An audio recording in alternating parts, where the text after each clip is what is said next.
Cek 1 2 3, oke masuk. Speaker Sporty X masuk.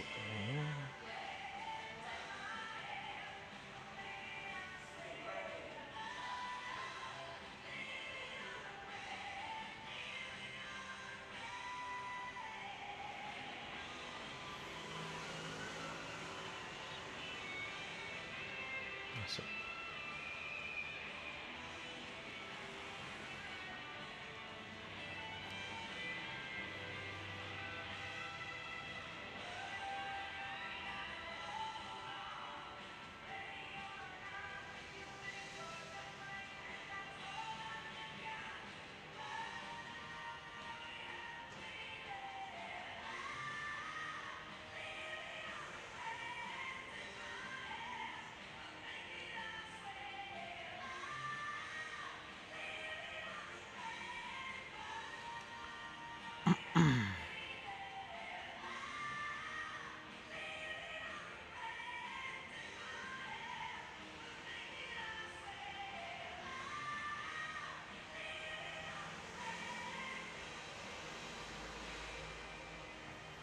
Sudah masuk ya.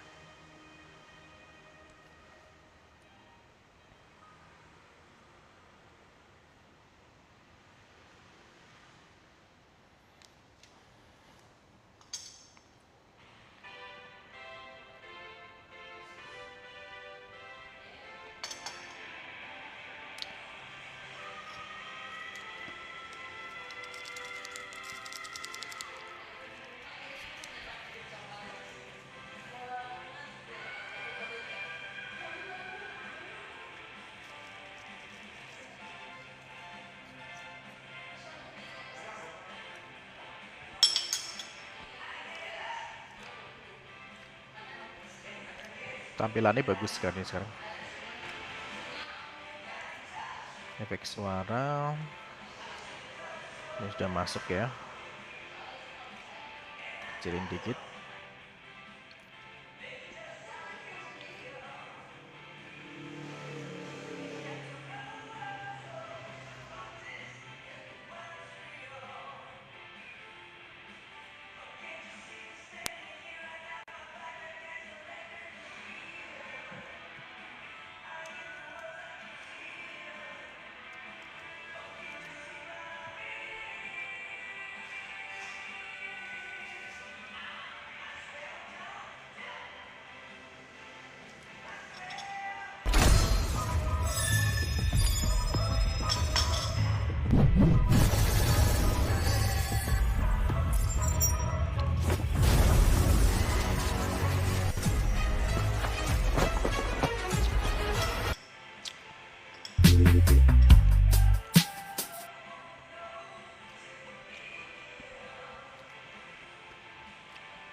Geser lagi.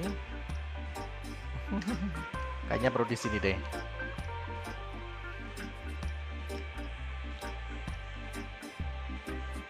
Oke, assalamualaikum, bismillahirrahmanirrahim. Selamat pagi teman-teman. Assalamualaikum warahmatullahi wabarakatuh. Oke, kita bersama lagi ya. Hari ini kita akan membahas tentang bagaimana mekanisme kinerja akupuntur dalam membantu membangun kekuatan fisik tubuh kita. Kenapa sih terapi akupuntur itu kok pada saat kita terapkan kepada tubuh kita itu kok bisa memberikan efek pemulihan pada tubuh kita.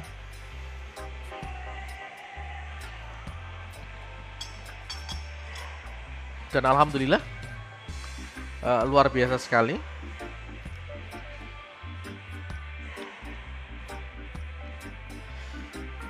Masyarakat halayak luas sudah semakin mengenal terapi akupuntur ya.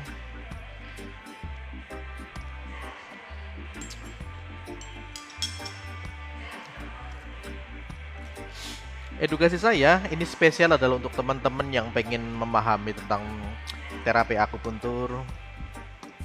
Oh, alhamdulillah sudah lulus ujian proposalnya, Mbak Nanda. Asam urat ya? Oh, boleh. Kamu ngambil judul apa? Mbak Nanda ngambil judul apa sempronya? Alhamdulillah. Berarti masuk bab 1, 2, 3 ya? Oh, Mas Nanda ya udah. Sorry.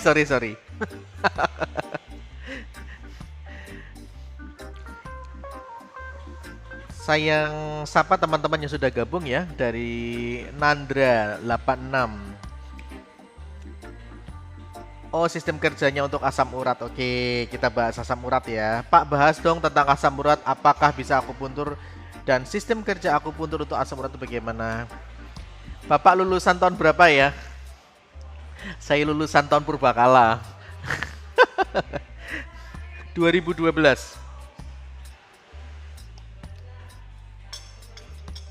Saya 2012, Mbak. Mas Nanda.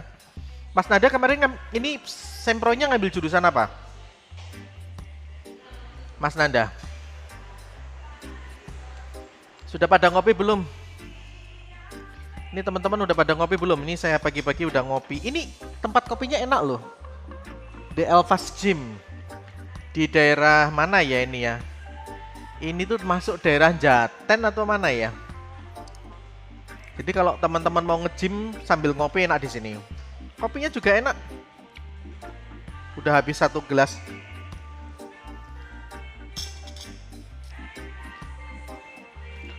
Oke, sempronya proposalnya ngambil judul apa, Mas Nanda? Ini ada permintaan untuk membahas tentang asam urat ya. Oke, saya bahas asam urat. Saya kumpulin referensinya dulu ya.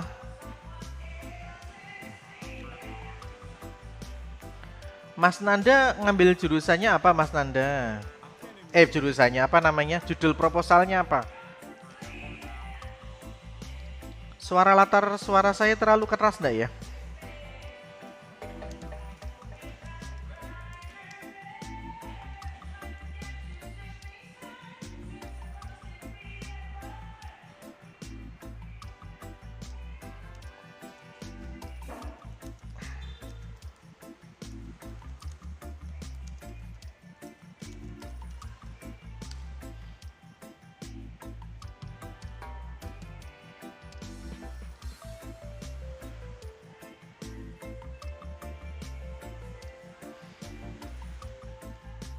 Oh, pakai sindrom ekses hati ya kamu ya. Bagus.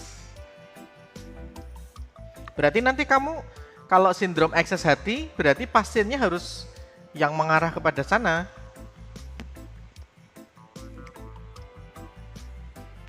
Dextra itu berarti sebelah kanan ya. Berarti kamu KTI ya pakainya ya, bukan skripsi ya.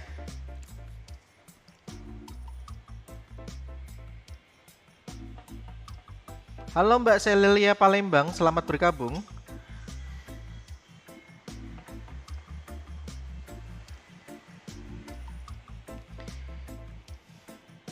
Ini ada permintaan meminta. Oh, ada hipertensi, mudah marah.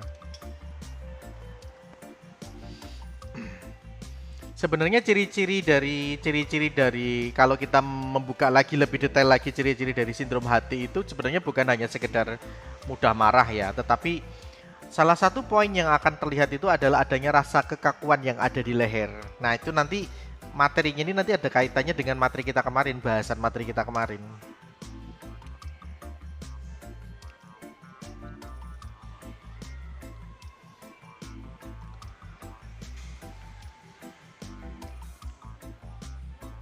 Pembimbingnya siapa Mas Nanda untuk KTI-nya?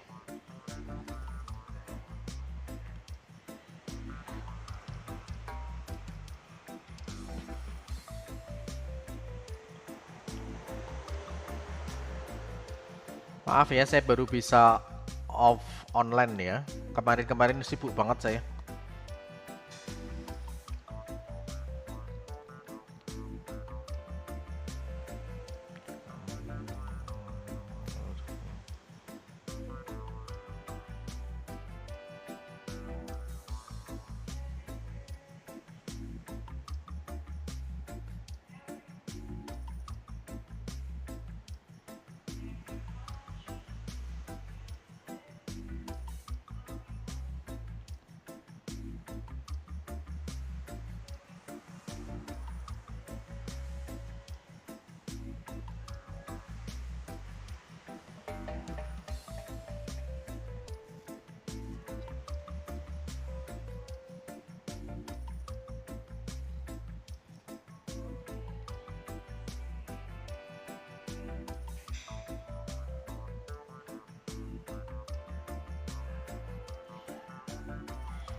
Mbak, boleh nggak saya tambah kopi lagi?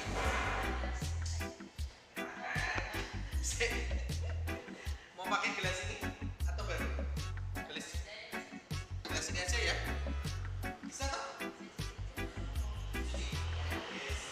Cappuccino lagi ya? Mana ini nggak pakai gula? Gula terakhir aja. Mana tadi ya? Dompetku ya? Coba tak masukkan. Hah?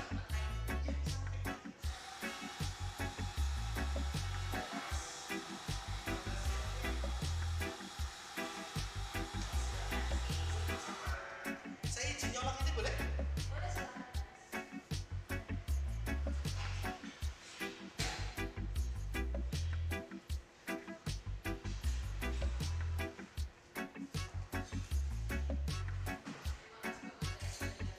Oh iya, alah, yang nonton baru sedikit mbak.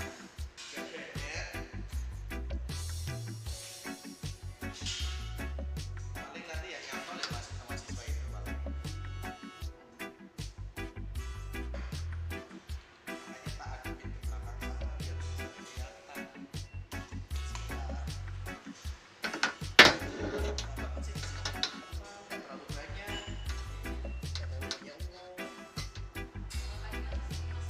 Ya kalau pagi, sore kan, ya rata-rata gitu.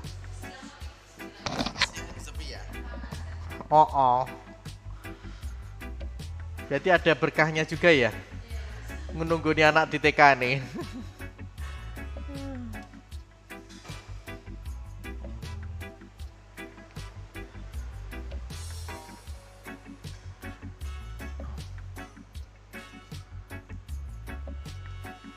NCBI.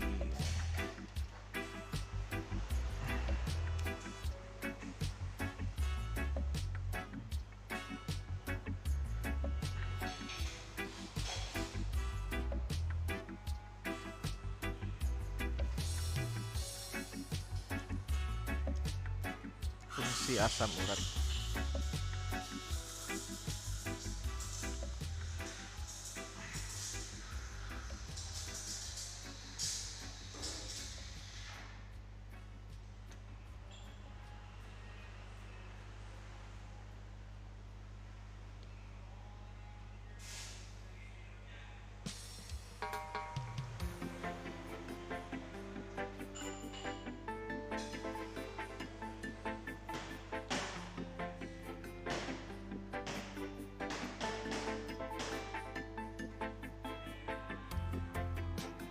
Oke, ini tadi ada permintaan membahas tentang asam urat ya.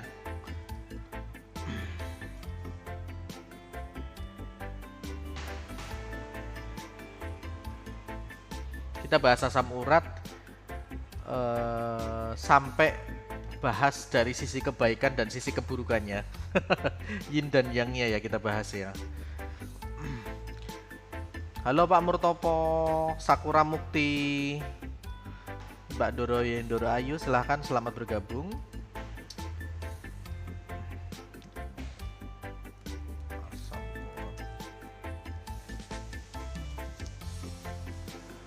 Ini saya kumpulkan dulu referensinya.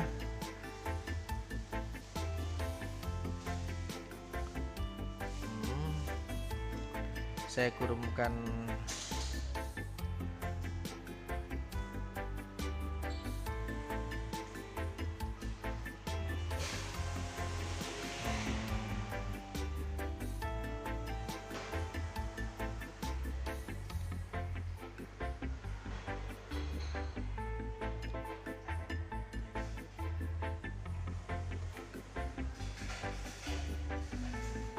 Asal usul.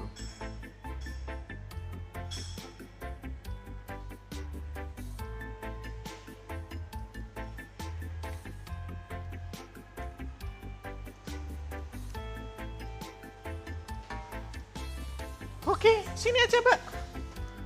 Makasih. Iki jadi bagus meneh nih. Foto meneh.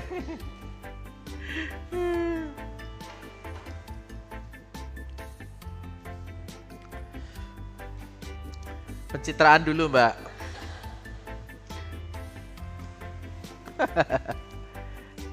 Kita bahas asam urat ya. Sebenarnya teman-teman kalau kita mendengar asam urat mungkin selama ini tuh kita selalu yang kita ingat adalah nyeri ya, kemudian sendi, kemudian ada gangguan ginjal, ada gangguan metabolisme. Kalau kita pertama kali mendengar kata asam urat. Tapi tahu nggak teman-teman, ternyata asam urat itu memiliki peran besar loh di dalam tubuh kita itu. Jadi asam urat itu sebenarnya memiliki peran yang besar bagi tubuh kita.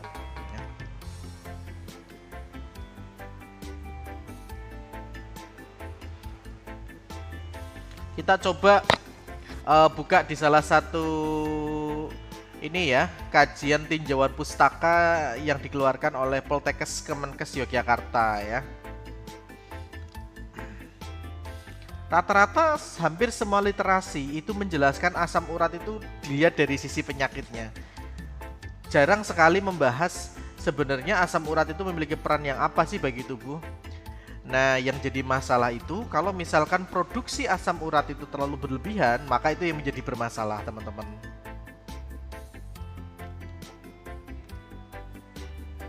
Nah, kita coba buka dari jurnal Stikes Shade aja, coba ya. Kita lihat dulu sebentar datanya. Nah,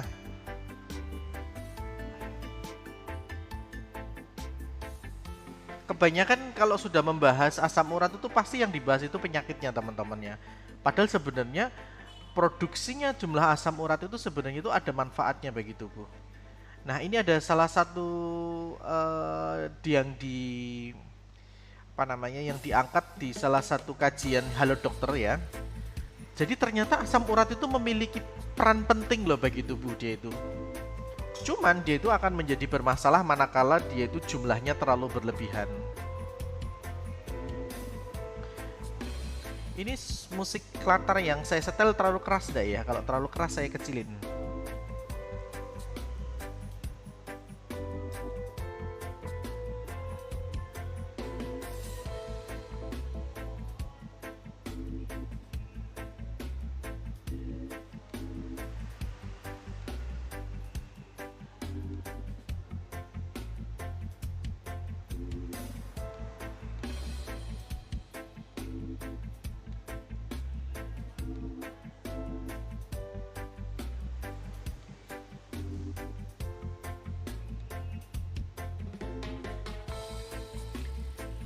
Jadi pada pada laki-laki jumlah asam urat yang normal itu maksimal 7 dan pada perempuan jumlah asam urat maksimal itu adalah 6. Manakala terlalu keras. Oke, yang terlalu keras namanya suara ininya ya. Tak kecilin ya. Oke, tak kecilin. Tak kecilin dari sini ya. Nggak apa-apa, ditulis aja teman-teman. Kalau terlalu besar bilang aja. Tak kecilin. Kalau segini gimana? Sudah bisa mendengar suara saya?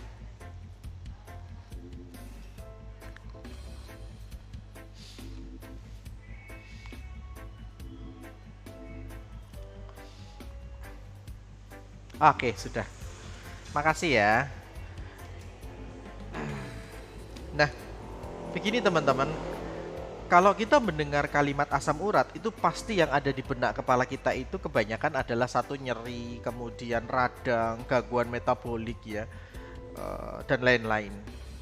Tapi sesungguhnya kalau kita mau lebih jujur lagi, sebenarnya kondisi-kondisi yang tadi mengarah kepada peradangan sendi, kemudian sampai gout arthritis ya, yang sendinya di persendian, yang sampai bisa memicu terjadi rheumatoid arthritis mengarahkan ke sana, atau sampai mengganggu metabolik ya, atau bahkan sampai dengan estetika, karena ternyata kelebihan asam urat itu juga bisa muncul di kulit kita. Beberapa kajian sampai mencapai data seperti itu. Tapi kalau kita melihat dari sisi yang lain, ternyata asam urat itu memiliki peran yang besar bagi tubuh ya. Ini salah satunya dituliskan di Halo Dokter, di mana di sana disebutkan bahwa asam urat itu memiliki peran, diantaranya adalah apa teman-teman? Ya, ternyata dia itu memiliki peran sebagai antioksidan yang kuat ya. Dijelaskan asam urat itu memiliki sifat antioksidan yang kuat. Nah, ini yang pertama. Tak tunjukin dulu gambarnya aja ya, biar teman-teman jadi ikut membaca juga. Tak tunjukin gambarnya juga ya, biar teman-teman ikut membaca.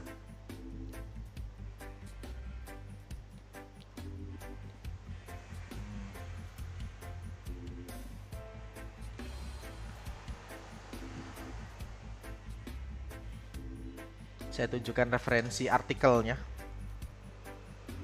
biar teman-teman juga ikut membaca.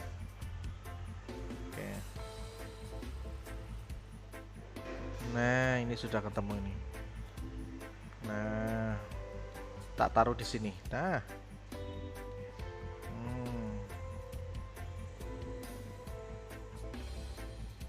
kita ulik yuk. Nah, coba kalau kita lihat ini teman-teman, tak gedein aja ya gambarnya. Nah, kalau kita lihat ternyata asam urat itu memiliki peran diantaranya itu sebagai antioksidan alami dia. Nah, asam urat itu bertindak sebagai antioksidan alami yang diproduksi oleh tubuh, di mana untuk melindungi sel-sel dari kerusakan yang disebabkan oleh radikal bebas. Jadi ternyata teman-teman, tubuh kita itu sudah memiliki antioksidan alami ya. Saya juga baru tahu loh ini kajiannya sampai seperti ini. Jadi tubuh kita itu bisa ada memiliki antioksidan alami ya. Lah, antioksidan alami itu adalah asam urat. Dan asam urat ya, perbaikan jaringan dan pembuluh darah ya. Jadi selain dia sebagai antioksidan alami, dia juga memiliki peran untuk memperbaiki jaringan dan pembuluh darah. Senyawa ini memiliki peran dalam proses perbaikan jaringan tubuh rusak ya. Jadi sebagai antioksidan, dia juga sebagai perbaikan jaringan. Kemudian berikutnya mendukung sistem kekebalan tubuh nih teman-teman. Jadi ternyata peran dari asam urat itu sendiri memiliki peran untuk mendukung kekebalan tubuh, dan dia memiliki peran juga untuk melindungi saraf kita. Jadi dia sebagai antioksidan, dia membantu dalam perbaikan jaringan, kemudian dia mendukung dalam sistem kekebalan tubuh dan perlindungan saraf di tubuh kita. Makanya jumlah asam urat di dalam tubuh kita tuh harus cukup, tidak boleh terlalu berlebihan ya. Karena apa? Karena dengan jumlah yang cukup, maka dia akan bekerja secara optimal kinerjanya tadi. Nah, yang jadi masalah adalah manakala zat asam urat ini dia produksinya terlalu berlebihan. Misalkan kalau pada laki-laki jumlah asam uratnya bisa sampai 12 berbahaya, maka itu akan memicu terjadinya kristal, ya. Kristal-kristal ini itu akan bisa akan terdapat pada setiap sendi-sendi, ya. Sehingga apa? Saat dia menumpuk di sendi-sendi tulang kita, itu nanti akan memicu reaksi imunitas di dalam tubuh kita. Jadi yang membuat terjadi peradangan sendi oleh karena asam urat itu karena ada respon imunitas dalam tubuh kita. Nah,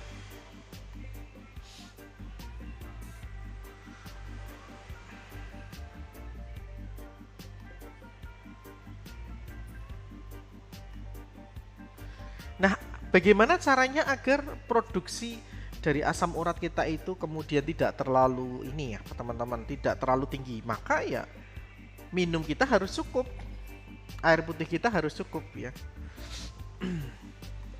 Dan mengontrol apa yang kita makan, khususnya makanan yang mengandung purin tinggi. Contoh misalkan pada makanan laut, dari laut ya, seperti itu.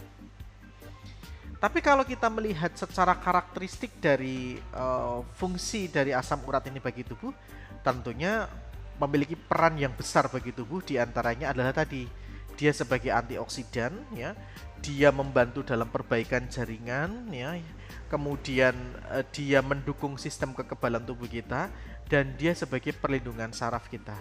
Hanya saja kalau jumlah dari asam urat ini kemudian dia terlalu berlebihan, dia terlalu banyak, maka nanti dampaknya itu juga nggak bagus untuk tubuh. Kenapa bisa banyak? Karena satu, mungkin masukan makanan yang mengandung purin itu tinggi, contoh dari makanan laut, ya. Kemudian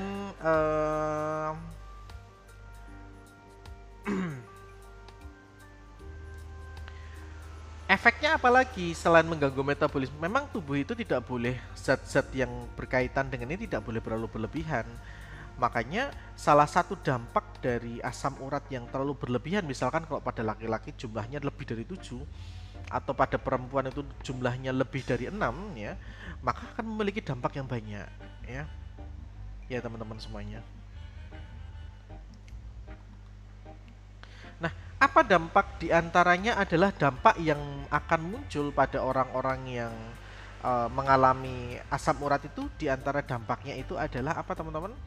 Di antara dampak yang akan muncul pada orang yang memiliki kandungan asam urat terlalu tinggi itu diantaranya adalah peradangan, inflamasi, karena dia akan memicu terjadinya kristal, dan itu bisa terjadi di sendi-sendi kita seperti itu.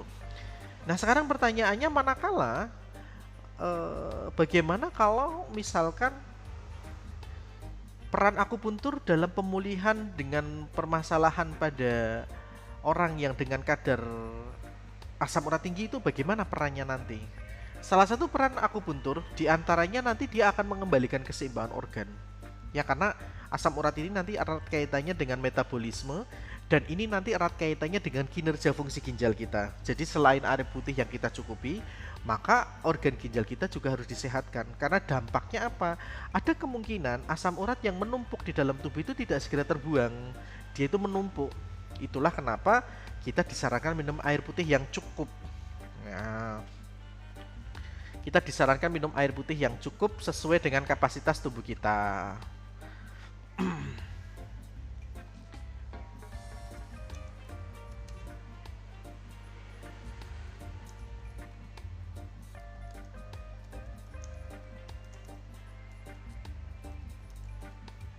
Jadi dengan kita meminum air putih yang cukup ya teman-teman, maka insya Allah sisa-sisa dari metabolik, contoh seperti asam urat tadi, segera bisa terbuang. Yang jadi masalah itu kalau asam uratnya terlalu numpuk, terlalu banyak di dalam tubuh, ya. Contoh misalkan teman-teman, gimana sih minum kita yang cukup untuk mencukupi di dalam tubuh kita? Apakah saya harus minum 3 liter? Apakah saya harus minum 6 liter? Itu semua kembali kepada berat badan kita, ya. Salah satu hitungan yang paling mudah ya teman-teman, misalkan berat kita itu 60 km, ya. 60 km. Berat badan kita misalkan 60 kilo misalkan, ya. Maka kandungan berapa yang perlu kita minum, ya teman-teman? Nah, salah satu kajian yang diangkat di Halo Dokter ya, bagaimana cara kita menghitung kebutuhan air kita. Jadi ternyata kebutuhan air kita juga harus sesuai dengan kondisi berat badan kita, teman-teman. Jadi kalau misalkan berat badan kita itu adalah 60 kilo, maka rumusnya adalah dikali 30 ml. Rumus dasarnya itu adalah dikali 30 ml. Jadi kalau misalkan berat badan kita itu 60 kilo, maka 60 dikali 30 ml. Jadi sekitar 1800 ml atau 1,8 liter. Jadi misalkan berat badan saya misalkan 90 ya 9 dikali 3 berarti 27, berarti 3 liter, hampir 3 liter atau 2,7 liter itu kebutuhan minum saya. Apakah langsung diminum 2,7? Tidak, no. Kita minum mulai dari pagi. Dan kita juga bisa konsumsi dari yang lain, misalkan dari buah dan lain-lain. Kenapa kok tujuan kita harus minum yang cukup? Satu, pertama, tubuh kita itu 75% adalah air ya, teman-teman. 75% tubuh kita itu adalah air. Dan karena 75% adalah air, kita butuh air, kita butuh cairan dan minum air putih. Jadi fungsi dengan kita minum air putih itu, teman-teman, ya. Fungsi kita itu minum air putih itu tujuannya bukan hanya mencukupi kebutuhan mineral kita. Makanya kalau kita minum air putih harus air putih yang ada kandungan mineralnya. Contoh misalkan air kelapa misalkan. Air kelapa kan kaya akan mineral. Nah, itu kita butuh. Misalkan air putih dari gunung yang kaya akan mineral, itu kita butuh. Makanya kebutuhan air kita, jika kita merujuk pada rumusnya tadi, kalau berat badan kita itu 60, ya tinggal kita kalikan 30 ml atau bisa 35 ml. Kalau saya paling enak itu 30 ml. Jadi kalau misalkan berat badannya 60, maka kebutuhannya 1,8 ml atau sekitar 1,8 liter ya. Tapi kalau berat badannya adalah 90, bagaimana ya? Tinggal dikalikan aja 2,7. Fungsi dari cairan itu yang jelas untuk tubuh kita, untuk kebutuhan mineral kita, dan juga untuk menyentor sisa-sisa metabolisme. Makanya, terima kasih Ibu. Makanya dengan kita minum air putih yang cukup ya, cukup sesuai dengan berat badan kita. Terima kasih. Dengan kita meminum air putih yang cukup sesuai dengan berat badan kita ya teman-teman, maka insya Allah itu sebagai langkah preventif untuk membersihkan sisa-sisa metabolik. Sisa-sisa metabolik itu apa? Termasuk asam urat tadi ya. Kenapa? Di balik asam urat yang memiliki peran yang besar, diantaranya adalah sebagai antioksidan alami. Dia membantu dalam perbaikan jaringan di dalam tubuh, kemudian dia membantu dalam membangun sistem imunitas di dalam tubuh kita ya, banyak ya. Tadi kita sudah di sini kita dijelaskan ternyata fungsi asam urat itu banyak ya. Jadi antioksidan, dia melindungi saraf, mendukung sistem kekebalan tubuh.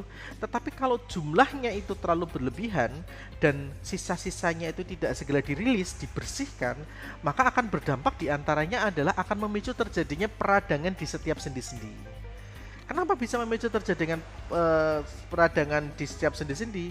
Para ahli menjelaskan kelebihan asam urat itu akan memicu semacam terbentuknya kristal di sendi-sendi. Nah, pembentukan kristal yang ada di sendi-sendi itu bagi sistem imunitas itu adalah zat asing, sehingga dia harus dibersihkan. Makanya karena itu zat asing dibersihkan, maka muncullah terjadinya peradangan. Siapakah yang bertanggung jawab di dalam memproses peradangan ini? Ya, kita kembali lagi kepada pembahasan kita sebelumnya. Kita sudah membahas bahwa kelompok imunitas di dalam tubuh kita itu terbagi menjadi dua kelompok, makrofag M1 dan makrofag M2. Makrofag M1 itu adalah pro peradangan, makrofag M2 adalah anti peradangan. Seperti itu ya teman-teman ya. Nah, apa kaitannya dengan akupuntur? Karena tadi pertanyaannya adalah bagaimana solusinya akupuntur untuk mengatasi asam urat. Nah, jadi solusi untuk terapi akupuntur untuk mengatasi asam urat ini nanti kita fokusnya bukan hanya sekedar masalah metabolik saja, tetapi dampak dari asam urat yang berlebihan kita ini apa? Salah satu dampak yang berlebihan dari asam urat, diantaranya yang paling kelihatan yang sering terjadi pada kasus itu adalah inflamasi atau peradangan. Peradangan itu siapa yang memicu? Sistem imunitas tubuh kita. Ya. Nah terus kaitannya apa Pak Tovan dengan sistem imunitas tubuh kita? Kan kita sudah membahas itu. Nah di dalam sistem imunitas tubuh kita, ya teman-teman semuanya, bahwa sistem imunitas tubuh kita itu ada dua kelompok. Ya kita melihat di sini ya teman-teman. Ini tak geser ya, gambarnya jelas ya ini ya. Jadi Dr. Sarmoko, salah satu dosen Fakultas Ilmu Farmasi dan Biomedis di Universitas Jenderal Sudirman menjelaskan bahwa sistem imunitas di dalam tubuh kita itu terbagi menjadi dua kelompok ya. Ada makrofag M1 dan makrofag M2. Makrofag M1 jika kita melihat karakteristiknya teman-teman, kita lihat karakteristiknya ya. Makrofag M1 dia itu sebagai bacterial activity. Kemudian inflammation. Jadi dia itu salah satu agen yang bertanggung jawab dalam inflamasi. Kemudian dia immunostimulation. Jadi dia yang menstimulasi sistem imun agar dia bekerja. Nah, begitu ada kristal, maka sistem imunitas melihat itu adalah sesuatu yang asing. Makanya dia hancurkan kristal itu, sistem imunitas kita itu teman-teman. Tak ngopi dulu ya, bismillah.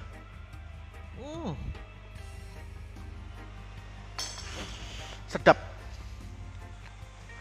Kopi tanpa gula. Nah, karena dia menganggap kristal dari asam urat itu kemudian musuh, maka kelompok makrofag M1 ini bekerja dia. Ya. Kelompok fenotip makrofag M1 dia bekerja untuk merilis dari zat asam tadi, makanya muncul terjadinya peradangan.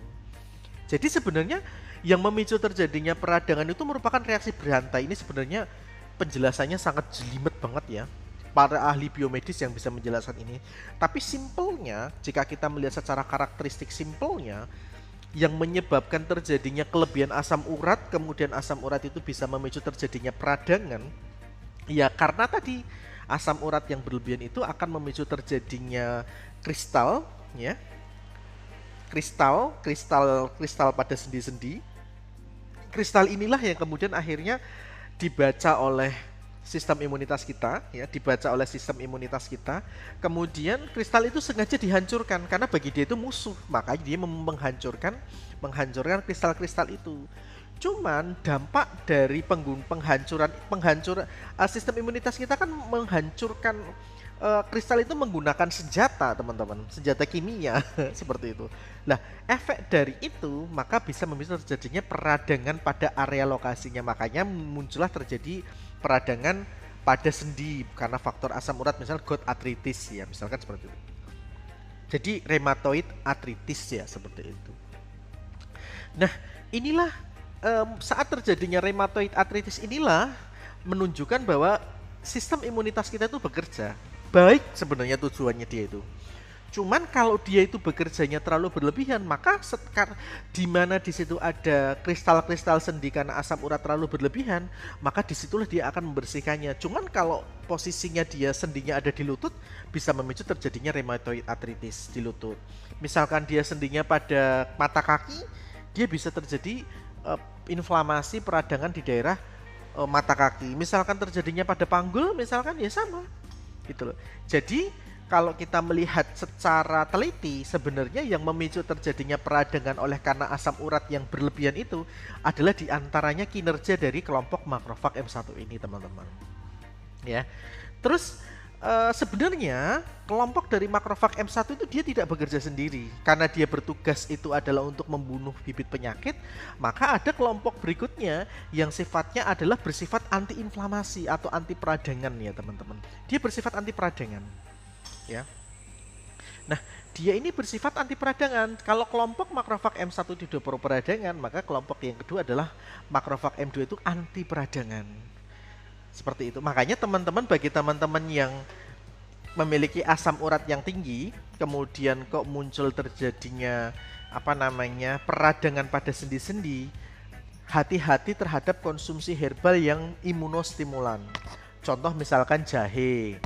Contoh misalkan merica, ya, atau lada hitam misal, lada, jahe, kemudian lada itu imunostimulan teman-teman. Makanya orang-orang yang dengan reaksinya, dengan riwayat dia itu ada riwayat sistem imunitas yang terlalu reaktif, tidak disarankan untuk makanan herbal yang sifatnya jahe, yang sifatnya panas seperti itu, karena dia imunostimulan.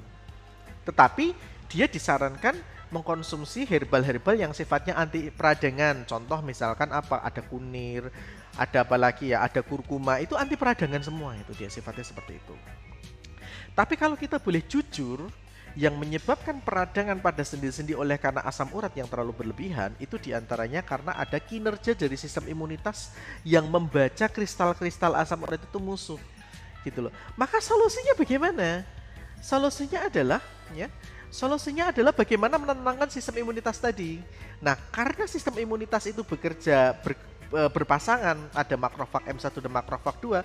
Sistem imunitas makrofag kedua ini dia berlawanan kinerja dengan makrofag M1. Dia antiinflamasi dia dan memperbaiki jaringan. Sehingga keseimbangan antara dua makrofag ini, M1 dan M2 ini, jika kita melihat dalam sisi secara biomedis ya, maka harus terwujud teman-teman. Lah barulah kita nanti berbicara terapi akupuntur itu kinerjanya gimana. Nanti terapi akupuntur itu kinerjanya di sini teman-teman. Jadi dalam hasil kajian penelitian menjelaskan bahwa terapi akupuntur itu sudah tercatat membantu tubuh dalam membantu keseimbangan makrofag M1 dan M2. Maka di sini dituliskan manual akupuntur MA, manual akupuntur. Tulisannya jelas ya teman-teman. Tak besarin lagi ya. Iya. Iya Mas Nul. Bagi teman-teman yang menuliskan pertanyaan, misalkan belum bisa saya jawab, sabar dulu ya. Dituliskan aja dulu pertanyaannya di situ. Sama dituliskan di DM boleh. Nanti saya jawab satu-satu. Bismillah. Habis ngopi otaknya langsung aktif ya. Kafeinnya langsung menstimulasi saraf simpatik saya, jadi idenya keluar semua ini. Bentar.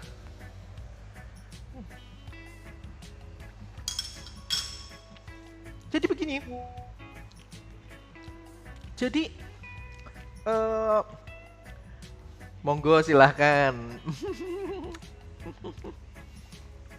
Izin follow tetangga. Jadi tusukan dari terapi akupuntur tuh di sini teman-teman. Tusukan Cusanli memodulasi polarisasi makrofag, memodulasi keseimbangan polarisasi makrofag ya. Jadi dia itu memodulasi keseimbangan polarisasi makrofag ya. Inhibiting pro-inflammation. Jadi artinya inhibiting pro-inflammatory. Maksudnya bagaimana? Dia menekan produksi dari kelompok imunitas yang pro-inflamasi. Dan dia menstimulasi dan meningkatkan makrofag antiinflamasi. Artinya apa? Jadi begini teman-teman. Kita kan tadi berbicara kristal ya. Kristal asam urat itu, jika dia asam urat manakala jumlahnya itu dia terlalu berlebihan, maka akan memicu terjadinya kristal ya. Sayang ini nggak ada papan tulis ya. Kalau ada papan tulis saya sudah buat papan tulis. Jadi saat asam urat itu jumlahnya berlebihan, maka dia akan memicu terjadinya kristal. Kristal ini memicu aktivasinya sistem makrofag M1 ini bekerja. Tujuannya apa? Dia itu bekerja untuk membunuh bibit virus, bakteri, atau benda asing. Nah, sistem imunitas makrofag M1 kita ini, dia itu melihat kristal-kristal yang pada sendi-sendi yang disebabkan karena asam urat yang tinggi itu sebagai musuh. Makanya dia menghancurkan dengan senjata yang dia miliki. Maka muncullah terjadi inflamasi pada sendi-sendi. Teman-teman. Gitu loh. Nah, kalau dia bekerjanya terlalu dominan atau terlalu berlebihan, ya dampaknya sendi kita bisa rusak. Makanya ada istilah rheumatoid arthritis. rheumatoid arthritis itu ada kemungkinan dia nanti masuk pada autoimun. Kenapa dikatakan autoimun? Karena makrofag M1-nya ini dia bekerjanya itu terlalu berlebihan, terlalu reaktif, bahasanya seperti itu teman-teman.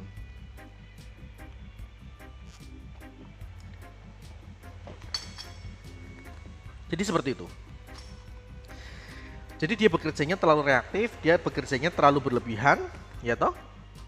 Sehingga muncul terjadinya inflamasi dalam jangka waktu lama atau kronis inflamasi. Jadi inflamasi kronis.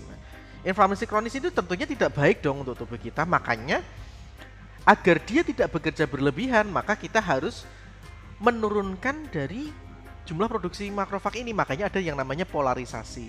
Kenapa? Untuk mengaktifasi makrofag M2. Makrofag M2 ini sifatnya adalah untuk membantu dalam memperbaiki jaringan yang rusak. Jadi kristal-kristal yang muncul di sendi-sendi mengaktifasi sistem imun untuk membersihkan kristal itu, dijadikan musuh kan itu, radangnya itu karena sistem imunitas kita. Nah, agar dia bekerjanya tidak berlebihan dan radangnya segera selesai, maka kita harus bisa mengaktifkan kelompok sistem imunitas yang bersifat anti-peradangan gitu loh. Seperti itu, gambarannya seperti itu. Nah, kalau kita bisa berhasil mengaktifasi sistem makrofag M2 yang sifatnya anti peradangan, insya Allah, maka peradangan pada sendinya akan turun. Nah, dia akan turun gitu.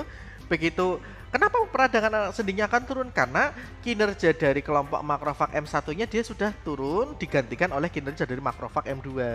Makrofag M2 itu anti peradangan alami, dan dia nanti akan membantu dalam perbaikan jaringan. Nah, kaitannya dengan terapi akupuntur itu di sini. Hal ini dibahas di dalam sebuah jurnal ilmiah yang berjudul The Anti-Inflammatory Action of Mechanism of Acupuncture from Acupoint to Target Organ via Neuroimmune Regulation. Jadi teman-teman, mekanisme untuk anti-inflamasi atau anti peradangan alami bagi tubuh kita dengan pendekatan terapi akupuntur berdasarkan biomedis itu ada dua pola. Pertama adalah aktivasi sistem imunitas, sistem anti peradangan yang bersifat hormonal, maka dia menstimulasi ACTH. Kemudian ACTH itu apa? Hormon teman-teman. Dia itu sifatnya anti peradangan alami, sebagaimana disampaikan oleh Dr. Jeremy Steiner. Kemudian yang kedua, anti peradangan itu juga bisa bersifat sistem imunitas. Jadi imunitas kita itu bekerja bukan hanya untuk membunuh virus bakteri saja loh ya, tetapi sistem imunitas kita itu juga bekerja untuk memperbaiki jaringan kita. Lah, modulasi dari terapi akupuntur itu ketemunya di sini teman-teman. Dia membantu dalam menyeimbangkan kinerja dari makrofag 1 dan makrofag 2. Kalau stimulasi makrofag 2-nya tercukupi, maka peradangannya stop, berhenti, terjadi muncul perbaikan. Tapi apakah cukup Pak Tovan hanya dengan terapi akupuntur saja? Belum cukup. Makanya harus dikonsultasikan dengan ahli gizi. Kira-kira makanan apa saja saya yang harus dikurangi? Manakala asam urat saya itu sampai 13, ini kan ada pertanyaan ya.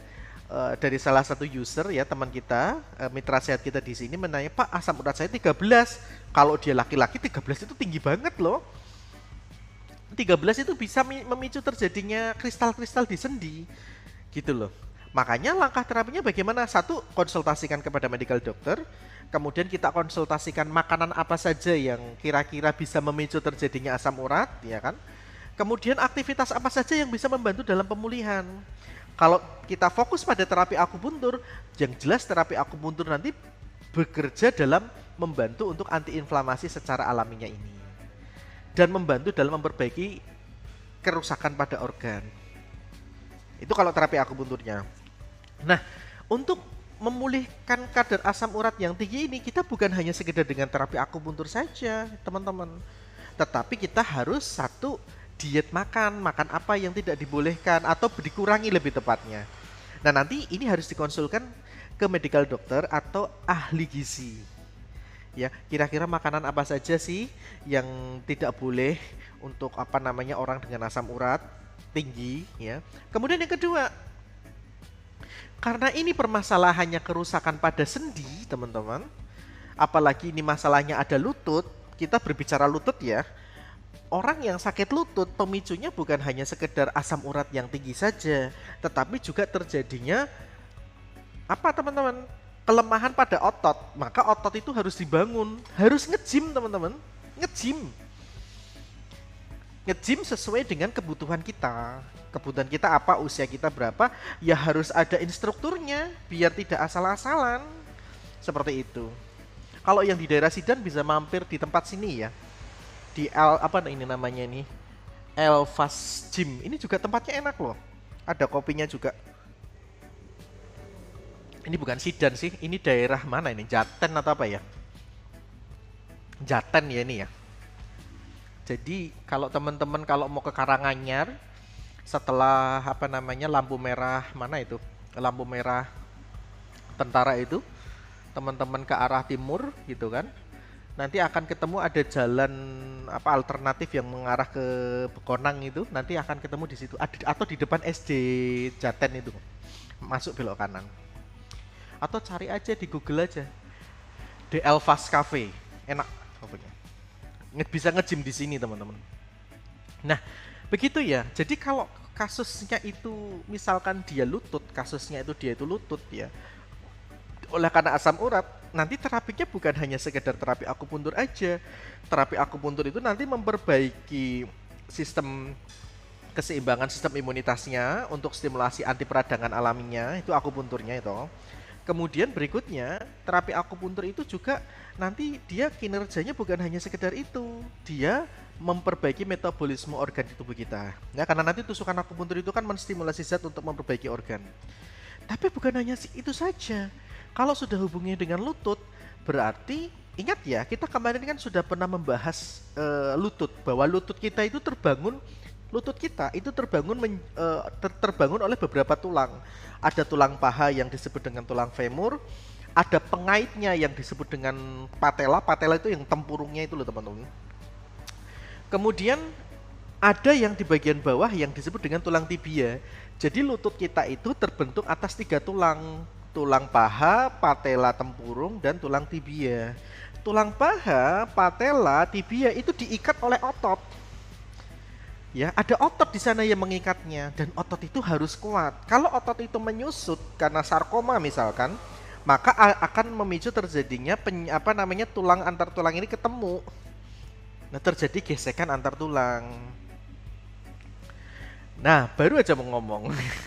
Nah, kalau teman-teman kemudian memang dalam kondisi saat ini adalah memang dalam kondisi yang masih sakit, maka kalau boleh saya sarankan teman-teman hidroterapi. Ya, hidroterapi di air. Jadi latihannya justru di air, karena nanti latihan di air itu manfaatnya banyak banget ya teman-teman ya. Coba saya buka catatan saya dulu bagaimana peran terapi hidroterapi. Saya nanti insya Allah di seminar saya bulan Juli saya akan mengundang salah satu praktisi hidroterapi juga untuk untuk membantu dalam rehabilitasi HNP ya, kasus HNP ya, hidroterapi. Jadi semakin terapi kita sinergikan dengan prinsip yang dengan metode sinergitas dengan metode terapi yang lain, hasilnya akan menjadi lebih baik. Nah, mana ya? Ada kok catatannya, bagus banget. Kemarin saya mencatat beberapa kajiannya. Jadi nanti saat kita melakukan hidroterapi teman-teman, kita nanti akan menstimulasi dari ototnya yang kecil agar dia lebih terlatih ya. Kemudian kalau kita berlatih di dalam air, maka tekanan gravitasi itu kan berkurang ya, sehingga beban tubuh berkurang. Nah, disitulah nanti tubuh itu mendapatkan kesempatan untuk memperbaiki posturnya. Ya, jadi teman-teman sudah treatment akupuntur, kemudian teman-teman sudah treatment apa lagi?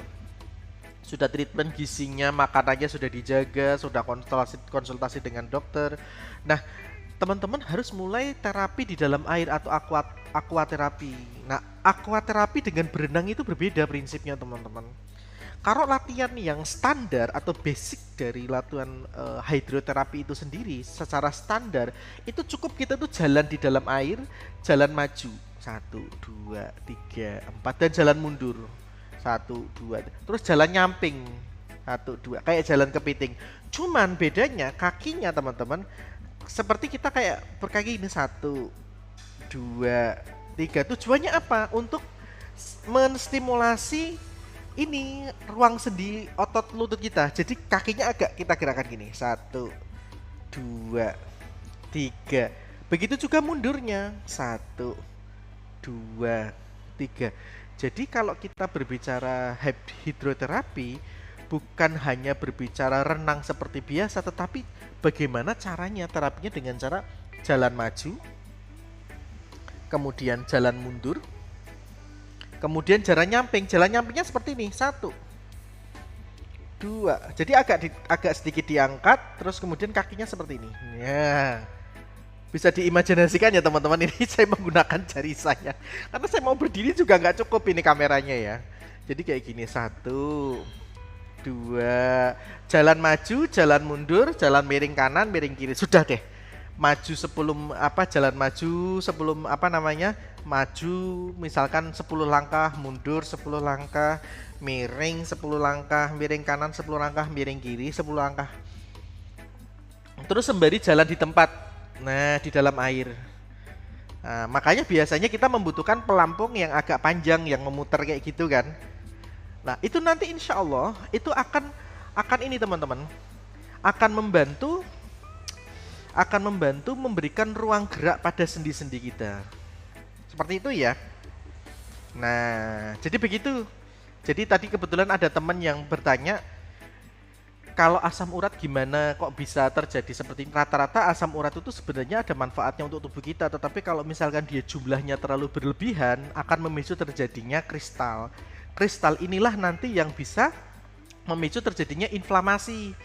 Siapa yang membuat inflamasi? Sistem imunitas kita. Kalau kinerja dari sistem imunitas kita kok terlalu dia berlebihan kerjanya, maka dampaknya nggak bagus.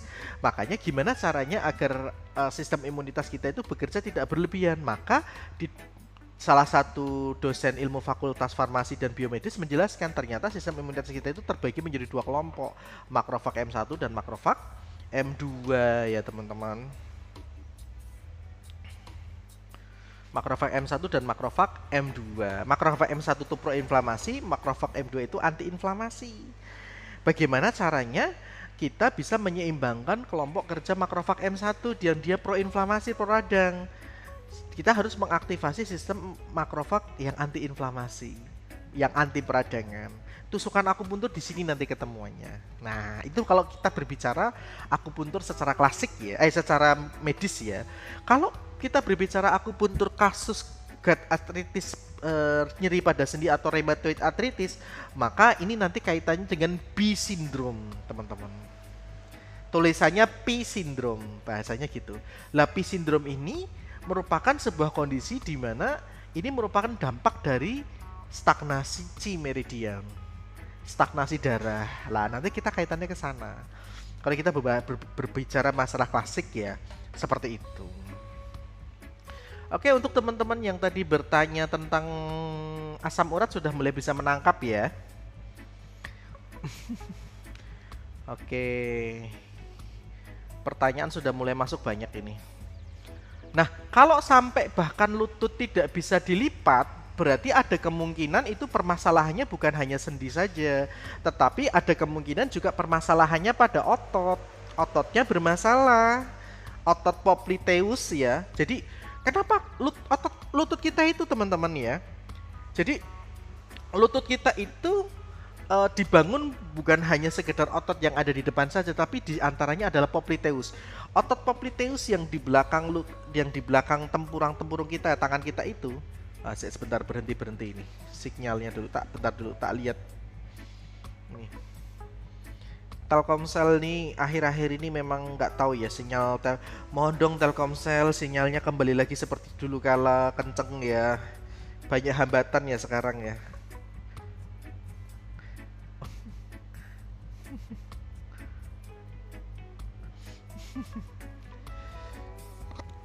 Jadi otot popliteus di dalam kaki, popliteus itu ini loh, otot yang di balik lutut kita itu loh.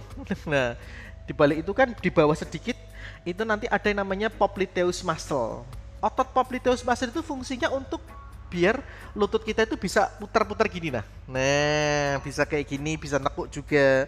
Nah kalau misalkan dia sakit lutut sampai kok dia nggak bisa ditekuk, ada kemungkinan yang bermasalah bukan hanya bagian lutut bagian depan saja, tetapi lutut di bagian belakang itu juga bermasalah. Seperti itu. Makanya ya terapinya harus secara sinergitas. Ya, kalau sudah kasusnya lutut, yang kita pikirkan bukan hanya tulang, tetapi otot-otot yang ada di sekitarnya. Kalau sakit lututnya itu dipicu karena asam urat, yang kita pikirkan bukan hanya otot dan tulang, tetapi juga apa yang dimakan, kemudian stimulasi dari sistem imunitas kita agar balance. Jadi, kalau kita berbicara kasus yang hubungannya dengan lutut, memang kompleks banget ya teman-teman. Apalagi kalau kita sedang bahas tentang asam urat ya.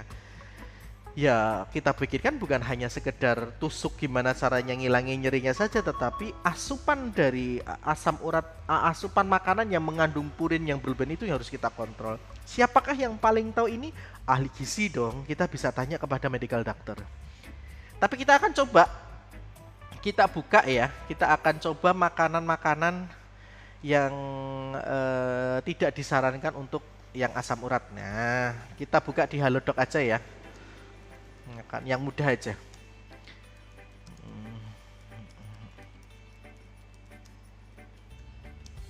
Untuk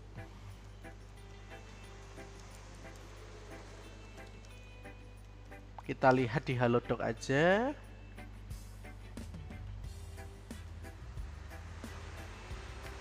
Terima kasih kepada Ibu Bidan, ini ngasih mawar saya banyak banget ya. Arigatou gozaimashita. Terima kasih banget.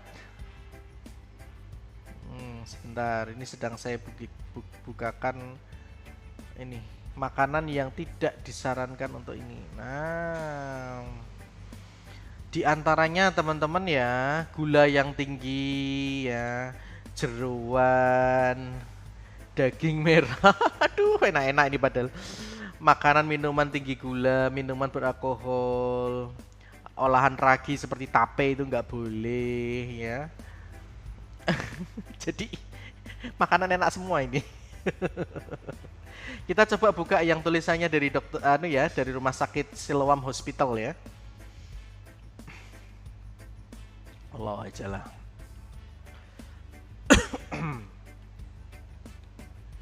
Nah, makanan laut, jeroan, beralkohol, durian nggak boleh. Tape ndak boleh.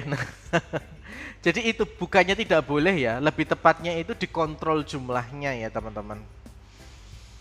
Ya harus ini ahli gizi teman-teman. Kita konsultasi ke medical doctor. Seperti itu gambarannya.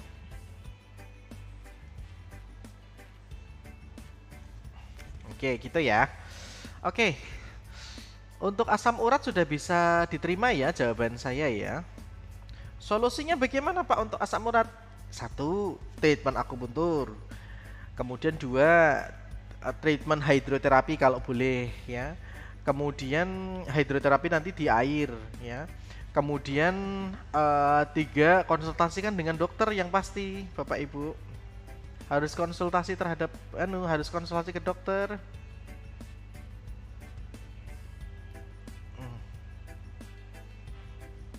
Iya. Ini kok ada lagi ya. Ini tak masukin dulu. Depan lagi. Nah, itu ya teman-teman.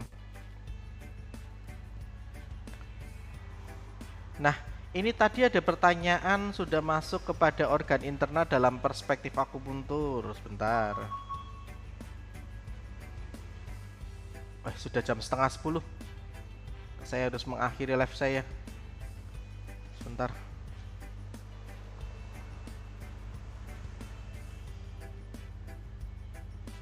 Mau jemput ini.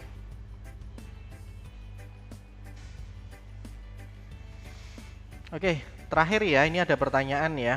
Sebentar, pertanyaannya mana nih? Matur nuwun Pak atas pembahasannya sami-sami. Gitu ya Pak. Jadi Bapak konsultasikan ke dokter, kemudian atau kebidan boleh. Kira-kira makanan apa yang memang tidak disarankan untuk orang yang ini asam urat tinggi. Air putihnya dicukupi. Jadi tidak asal minum air putih ya. Kalau berat badannya 60 ya kurang lebih air putihnya antara 1,8 liter ya. Kenapa 1,8? Ketemunya dari mana? Jadi 60 dikali 30 ml itu ada rumusnya. Tadi saya dapat rumusnya dari Halodoc ya. Aduh, hidung saya gatel. Seperti itu. Kalau beratnya 90 ya kebutuhan airnya berarti 90 dikali 3. Berapa? 2,7 liter seperti itu ya. Jadi tidak asal, tapi minumnya tidak harus langsung banyak, sedikit demi sedikit ya dari pagi. Izin follow tetangga monggo.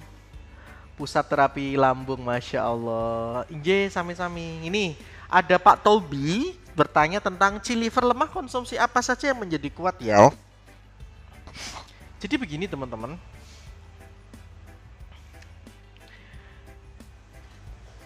Kalau untuk organ dari livernya itu lemah, konsumsi apa saja yang bagus untuk organ liver nanti Pak Tobi bisa konsul dengan ahli gizi ya.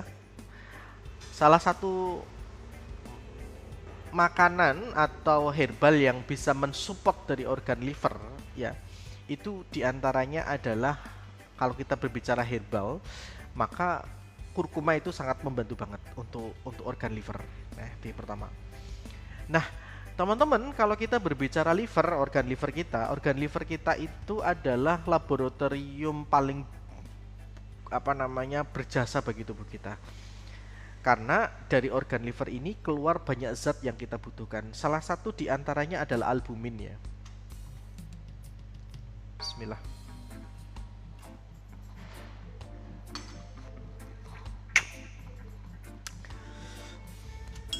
Albumin itu adalah turunan dari protein yang memiliki peran bagi tubuh kita.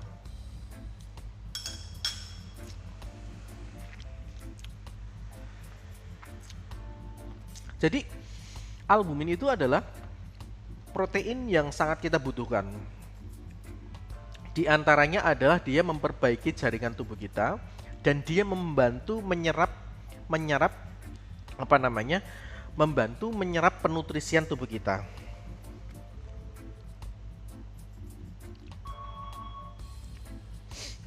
Makanan yang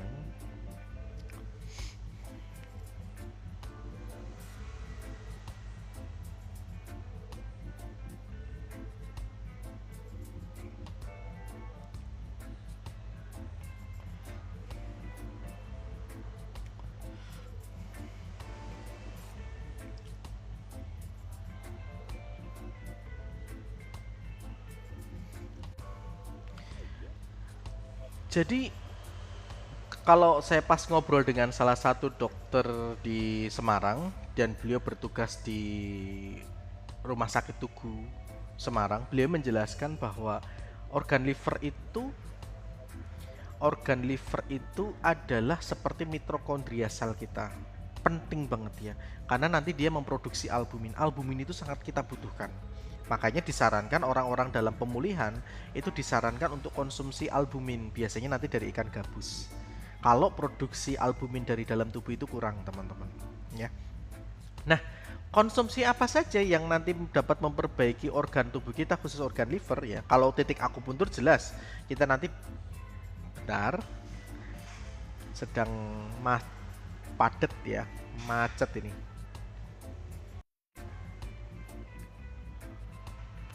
Oke, ternyata sumbernya terlalu banyak. Ini tak keluarin dulu.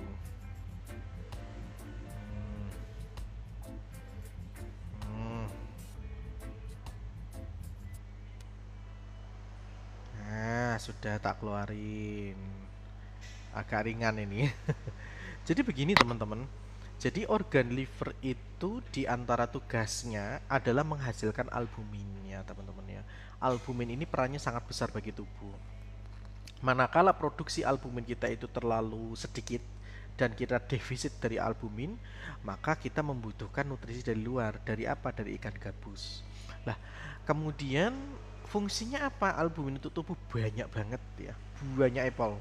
Di antaranya adalah membantu dalam penyerapan membantu dalam penyerapan nutrisi. Nah, salah satu makanan yang direkomendasikan untuk bisa membantu dalam memperbaiki, mensupport organ liver itu banyak ya. Di dalam kajian Halo Dokter ini dijelaskan satu ada bayam, brokoli ya, buah beri. Buah beri itu kayak semacam bukan anggur ya. Buah beri yang itu loh, apa namanya? Yang daunnya itu bisa untuk makanan ulat sutra lah. Apa itu namanya? Ikan salmon nih, ikan salmon, lemak omega 3 termasuk ikan gabus itu juga karena ada kandungan omega 3-nya. Ada ikan sarden, ada oatmeal, ada alpukat juga bagus ya. Bawang putih ya. Jadi tadi termasuk ikan salmon, kemudian ikan gabus ya, karena ada omega 3-nya itu nanti akan membantu dalam memperbaiki fungsi liver. Seperti itu, teman-teman. Ya, semangat. Melek ini alhamdulillah habis ini minum kopi. Oke, teman-teman. Itu ya hasil kajian kita, obrolan kita pagi hari ini ya. Kita sekarang simpulkan. Oh, saya disuruh siap mau dijemput. Oke. Luncur. Saya harus menjemput anak istri dulu di TK. Tak habisin kopinya dulu.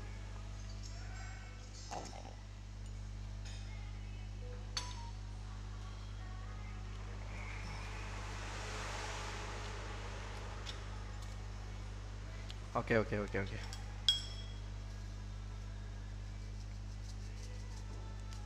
Saya tak jemput anak istri dulu.